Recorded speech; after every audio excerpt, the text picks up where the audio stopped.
बिस्मिल्लाहिर्रहमानिर्रहीम। जी बच्चों, आगे linear thermal expansion in solid बड़ा एक अहम टॉपिक है।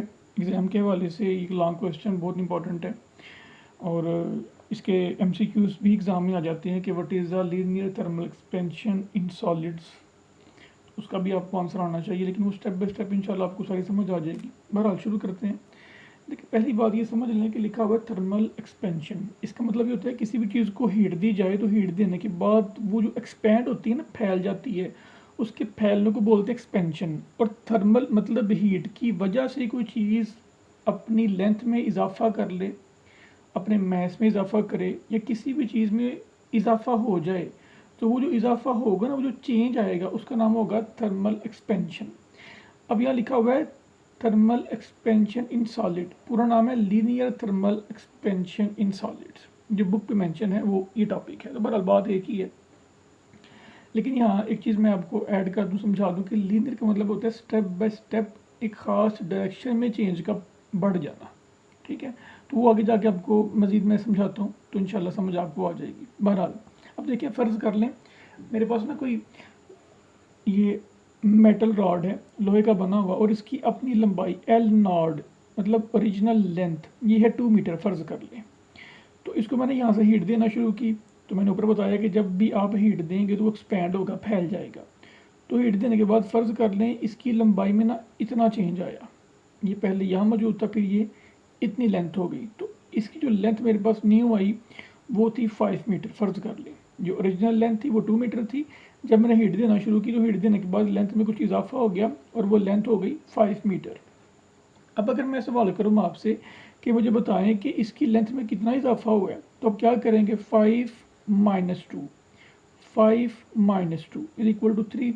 तो मुझे आप बोलने के सर 3 मीटर का इजाफा हो गया। तो अगर मैं इसको इक्वेशन फॉर्म में लिखूं तो लिख सकता हूँ L minus L naught.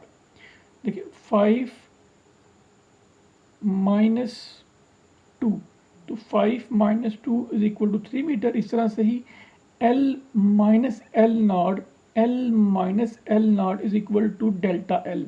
Delta बोलते हैं चेंज को, याद रखिएगा जब भी आप ये सिंबल देखें इसका मतलब होता है चेंज, कितना चेंज आया। तो अब ये कहें कि सर 3 मीटर का चेंज है, तो मैं लिख सकता हूँ कि डेल्टा एल की वैल्यू मेरे पास यहाँ पे क्या है? 3 मीटर है।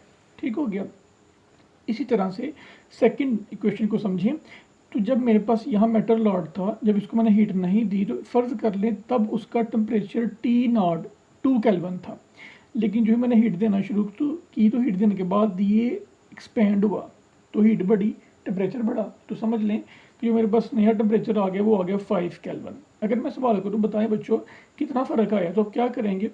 5 माइनस टू, 5 माइनस टू, अब बोलेंगे सर 3 केल्विन का फ़र्क आ गया। अगर in the form of equation लिखूँ तो क्या लिखूँगा? टी माइनस टी नॉट, मतलब T minus T naught is equal to change in temperature. ये वही इक्वेशन जो मैंने यहाँ बनाई थी लेंथ के लिए, वो बन गई अब टेम्परेचर के लिए।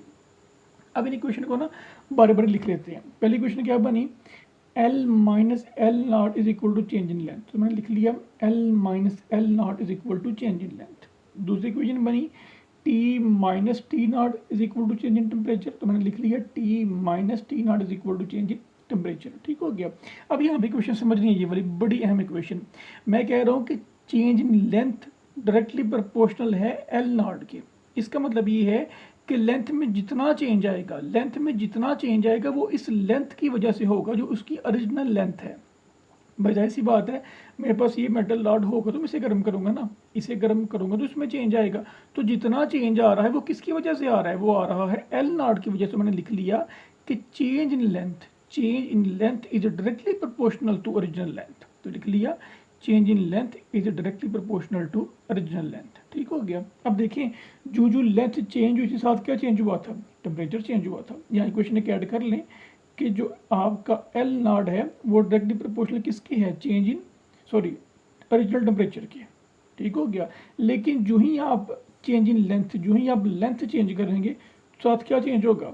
टेम्परेचर भी चेंज होगा। जैसे ये लेंथ चेंज हुई थी तो टेम्परेचर 2 से कहाँ चला गया? से देखिए ना 5 पे। तो इसका मतलब ये हुआ कि जो चेंज इन लेंथ है वो किसके डायरेक्टली प्रोपोर्शनल है? चेंज इन टेम्परेचर के। ठीक हो गया। लो जी अब आगे चलते हैं। जी अब देखिए, जी बच्चों, अब हमने क्या करना है, इस इक्वेशन 3 का नाम दिया, इस इक्वेशन 4 का नाम दिया। यहाँ लिख लें बाय कंबाइनिंग इक्वेशन 3 एंड 4। तो देखिए यहाँ पे क्या लिखा हुआ डेल्टा एल, यहाँ पे क्या लिखा हुआ डेल्टा एल। एक बार डेल्टा एल लिख लें, यहाँ पे साइन ऑफ प्रपोर्शन, यहाँ पे साइन ऑफ प्रपोर्शन, एक बार लिख लें साइन ऑफ प्रपोर्शन। यहाँ पे एल नॉट ये लिख दिया, यहाँ पे डेल्टा टी तो ये लिख दिया। ठीक हो गया। अब एक बात याद रखनी है, हमने पीछे पढ़ा है 9th क्लास में, जब भी हम साइन ऑफ प्रपोर्शन रिमूव करते हैं तो साथ लगाते हैं इक्वल, साथ लगाते हैं के स्टैंड फॉर कांस्टेंट। लेकिन यहाँ पे ये नहीं करना, यहाँ पे अपने जब इस साइन को रिमूव करना है तो इक्वल के बाद लगाना है अल्फा। अल्फा क्या है? Alpha is the coefficient of thermal expansion. Paper में सवाल आएगा, what is the coefficient of linear thermal expansion in solids. तो वहाँ आपने किसको क्लिक करना है? अल्फा को याद रखिएगा। ठीक हो गया बच्चों? तो एक मिनट नीचे कर लो जी। अब क्या करना है, अब ये देखें मैंने इस साइन को रिमूव किया, इक्वल लगा दिया, साथ कोफिशिएंट अल्फा आ गया, एल नॉट वैसे ही, डेल्टा टी वैसे ही आ गया। अब ये डेल्टा एल लिखा हुआ है, डेल्टा एल देखें ये लिखा हुआ है, किसके बराबर है? एल माइनस एल नॉट के। तो यहाँ मैं लिख सकता हूँ L minus L naught is equal to alpha L naught delta T. देखिए यहाँ ये माइनस है, वहाँ जाके प्लस हो जाएगा। ये देखिए प्लस हो गया। तो देखिए यहाँ भी एल नॉट, यहाँ भी एल नॉट, कॉमन निकाल लें, अंदर रह जाएगा alpha plus delta T plus, यहाँ कुछ नहीं है तो 1 रह जाएगा। अब ये देखें, अगर लिखा हो 3 मल्टीप्लाई बाई 2, यहाँ लिखा हो 3 प्लस 2, तो आंसर क्या आएगा? 5।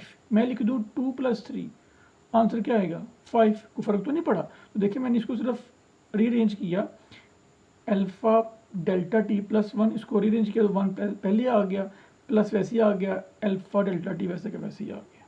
ठीक हो गया बच्चों?